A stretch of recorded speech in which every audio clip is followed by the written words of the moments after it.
waxa uu dib u xasuusanayaa xilligiisii wacnaa ee toddobaatameeyadii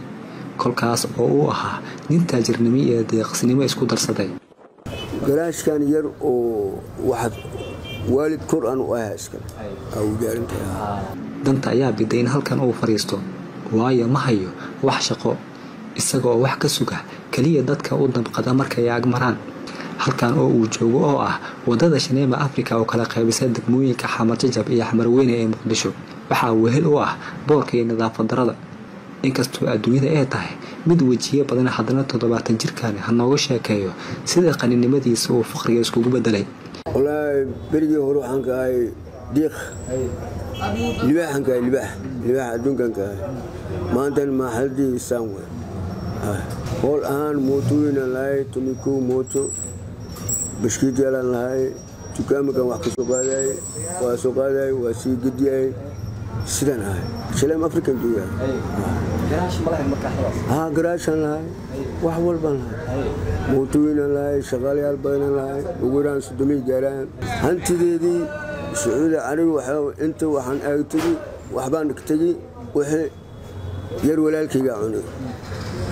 oo taani marka xagatay lacag waan ku shaqeeyay hadana dad kale inta sii cunay meeshan oo ku maqan weli way xasuustaan dadka xilligiisa hodanka ahaa caruurta uu gacanta u furay iyaga oo dib u milacsanaya barnaamijka iyo sida uu ahaa. wallahi nin waxa uu ahaa nin oo tijaaro wax iska haysto u ahaa anaga waa yareen oo arday ahaan meelahan ordi jirnay oo gacanta naga qabo jiray oo nin meeshan ugu sareeyo ugu fiican u ahaa adiga haddana maanta waa kana ilaahay amarkiisa waa kana waa u jeedinba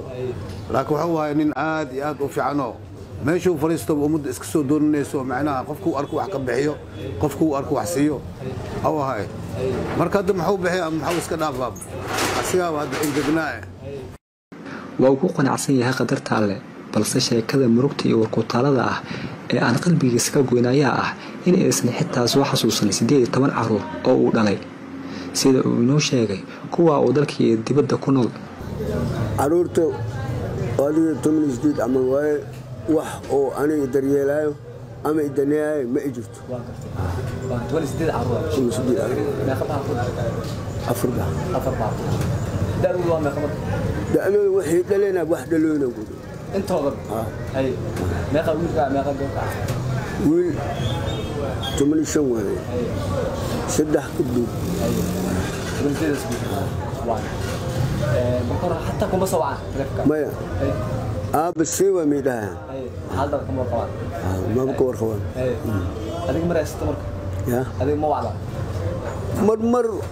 ما هذا كعتا ودي بعد حتى موبايلكم كقوان nolol walba oo ku soo marto waxay leedahay cashar iyo tusaalooyin laga barto si aan ugu kalsoomin dhibaatadii aad ka soo aragtay kan waa taajirkii haddana laga yaabo inuusan helin xitaa jabrooti ah maalin dhan. محمد بوطا يوسف رسالة TV مقدشو.